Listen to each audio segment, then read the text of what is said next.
तो hello everyone, कैसे हैं आप सभी। और आप सभी का स्वागत है हमारे इस यूट्यूब चैनल में। तो आप सभी को मैं बता दूं कि इससे पहले वाले लेक्चर में हम इंडियन पॉलिटी का इंट्रोडक्शन स्टार्ट कर चुके थे। तो उसमें मैंने आपको बताया था कि सबसे पहले हम एवोल्यूशन ऑफ कॉन्स्टिट्यूशन देखेंगे कि किस प्रकार हमारे इंडिया में कॉन्स्टिट्यूशन की डिमांड हुई और किस तरह से प्रक्रिया में आके हमारा इंडियन कॉन्स्टिट्यूशन जो है वो प्रिपेयर्ड हुआ। तो सबसे पहले अगर हम बात करें जो कॉन्स्टिट्यूशन हमारे इंडिया में डिमांड फर्स्ट टाइम हुई by the M N Roy 1934 में फर्स्ट टाइम इनके द्वारा इंडियन कॉन्स्टिट्यूशन का जो आइडिया आया वो इनके माइंड में आया था एम एन रॉय। अगर थोड़ी सी हम बात करें एम एन रॉय के बारे में तो इनका जो पूरा नाम था मानवेंद्र नाथ रॉय। मानवेंद्र नाथ रॉय। और ये भट्टाचार्य के नाम से भी जाने जाते थे। इनका एक और नाम था नरेंद्र नाथ भट्टाचार्य, तो उस नाम से भी काफ़ी फेमस हैं। और बाकी अगर हम इसकी बात करें तो मैक्सिकन कम्युनिस्ट पार्टी नाम की एक इन्होंने पार्टी भी बनाई थी।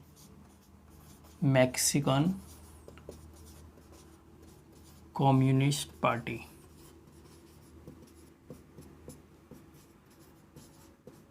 पार्टी के नाम से एक पार्टी भी इन्होंने फॉर्म्ड की थी। उसके बाद अगर हम बात करें इन 1935 first time Indian national Congress ने इसकी ऑफिशियली डिमांड की थी।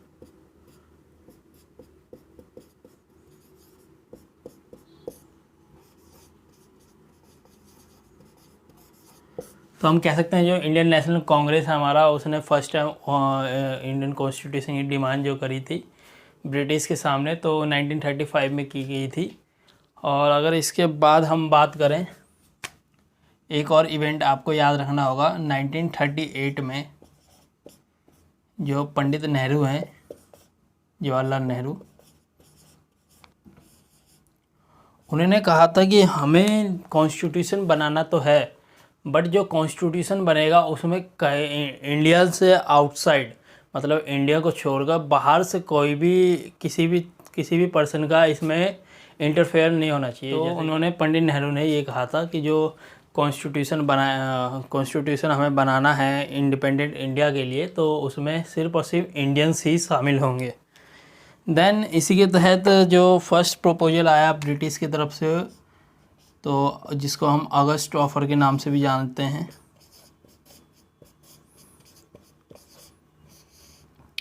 अगस्त ऑफर बेसिकली क्या था, जो कि 1940 में आया था। हमारे इंडियन कॉन्स्टिट्यूशन की डिमांड को ही जो ब्रिटिश पार्लियामेंट है उनका, उन्होंने ऑफिशियली एक्सेप्ट कर लिया था। हमारे ये जो इंडियन कॉन्स्टिट्यूशन की डिमांड उठ रही थी उसको एक्सेप्ट कर लिया था बेसिकली। और देन अगस्त ऑफर के तहत हमारा क्रिप्स मिशन इंडिया में आया।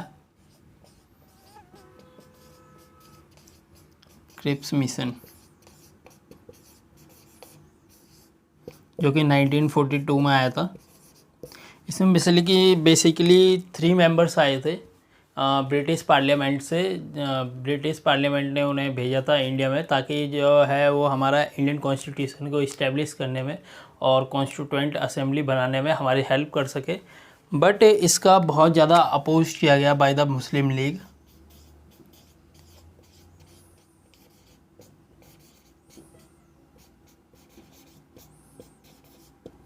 मुस्लिम लीग द्वारा बहुत ज़्यादा इसका अपोज किया गया। और मुस्लिम लीग का कहना था कि अब हमें इंडियन कॉन्स्टिट्यूशन नहीं चाहिए, हमें सिर्फ और सिर्फ 2 डिफरेंट नेशन चाहिए। मतलब हमें भारत का बंटवारा चाहिए, अगर सिंपल भाषा में कहा जाए तो। उन्हें बंटवारे के नीचे कुछ भी नहीं चाहिए था, उन्हें 2 सेपरेट यूनियन चाहिए थे और 2 सेपरेट कॉन्स्टिट्यूएंट असेंबली चाहिए थी, ताकि वो अपना अलग से बना सके।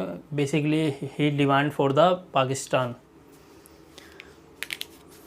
देन अपोज करने के बाद क्रिप्स मिशन को वापस जाना पड़ा और finally in March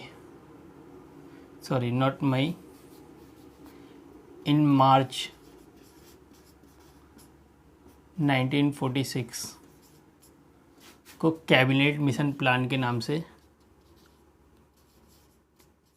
mission plan India में आया, जो कि बेसिकली कुछ भी नहीं था। क्रिप्स मिशन को बस रिप्लेस किया गया था, एक बार और भेजा गया था। इस बार इसका नाम जो था वो कैबिनेट मिशन प्लान के तहत था। तो मार्च में आया और मई में इसको परमिशन मिल गई। तो मई 1946 में इसको फाइनली परमिशन मिल गई, परमिशन गारंटीड।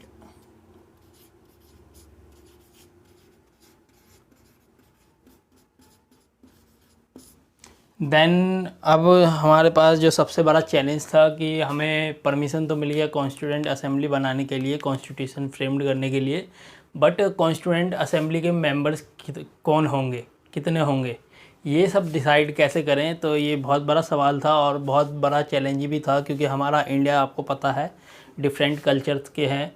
यहाँ पे डिफरेंट कल्चर मिल जाएगा आपको, डिफरेंट लैंग्वेज मिल जाएगा। Every problems in the world you name it we have it. जितने भी डिफरेंट टाइप के जितने भी सेपरेशन हमारे वर्ल्ड में है वो सारे के सारे हमारे इंडिया में आपको मिलेगा। चाहे वो कास्ट ले लो, चाहे आप रिलीजन ले लो, चाहे आप लैंग्वेज ले लो, इस सारी प्रॉब्लम को एक साथ एकजुट करना और एक कॉन्स्टिट्यूशन बनाना बहुत ही टिपिकल था। तो इसीलिए तो फाइनली मई 1946 को इनको परमिशन गारंटीड हो गया और इनका जो कॉन्स्टिट्यूएंट असेंबली का सपना था वो फाइनली पूरा होने जा रहा था। तो इसी के तहत जो नंबर्स डिसाइडेड किए गए मेंबर्स, वो 389 मेंबर्स डिसाइड किया गया, decided for the constituent assembly. But ये 389 मेंबर्स ही क्यों? इसका रीज़न ये है कि जो इन्होंने डिसाइड किया था 1 मेंबर्स पर मिलियन के हिसाब से, मीन्स जो 1 मिलियन पीपल्स हैं हमारे कंट्री में, उस पर मेंबर्स ऑफ कॉन्स्टिट्यूएंट असेंबली, इस हिसाब से जो है मेंबर्स अरेंज किए गए थे। तो उस टाइम पे हमारी जो टोटल पॉपुलेशन थी वो 35 to 40 करोड़ थी। तो उसी का अकॉर्डिंग जो ये मेंबर्स है 389 मेंबर्स उन्होंने कैलकुलेट किए थे। और ये जो 389 मेंबर्स हैं इनमें से कुछ तो डायरेक्टली नॉमिनेटेड थे और कुछ जो है वो इलेक्टेड थे। जो इलेक्टेड थे उनका जो इलेक्शन हुआ था वो आपका जुलाई अगस्त में हुआ था, जुलाई अगस्त 1946 में। ये ध्यान रखना, जो कुछ तो नॉमिनेटेड थे वो डायरेक्टली नॉमिनेटेड थे, तो उनकी तो बात ही नहीं कर रहा मैं। बट जो इलेक्टेड पर्सन थे, मैं इस पे बताऊंगा मैं आपको कौन नॉमिनेटेड थे, कौन इलेक्टेड थे, वो इलेक्टेड कैसे थी। उस टाइम पे एडवर्ड फ्रेंचिस जो आज हमारे इंडिया में चल रहा है उसी के तहत तो उस टाइम पे भी इलेक्शन हुए थे या कोई और मैटर था, वो सब मैं बताऊंगा। फ़िलहाल आप इतना ध्यान रखिए, जो जुलाई अगस्त 1946 को इनके इलेक्शन हुए थे, जो मेंबर इलेक्टेड वाले मेंबर्स थे उनका इलेक्शन जुलाई अगस्त में हुआ था। और फाइनली जब ये मेंबर्स इलेक्ट हो गए और नॉमिनेटेड हो गए, तो इनका जो फर्स्ट सेशन हुआ था कॉन्स्टिट्यूएंट असेंबली का वो 9 दिसंबर 1946 को हुआ था। तो फर्स्ट सेशन ये बहुत इम्पोर्टेंट क्वेश्चन है, कई बार पीसीएस और इस बल्कि यूपीएससी में भी पूछने काफ़ी ज़्यादा चांसेस होते हैं। First session of constituent assembly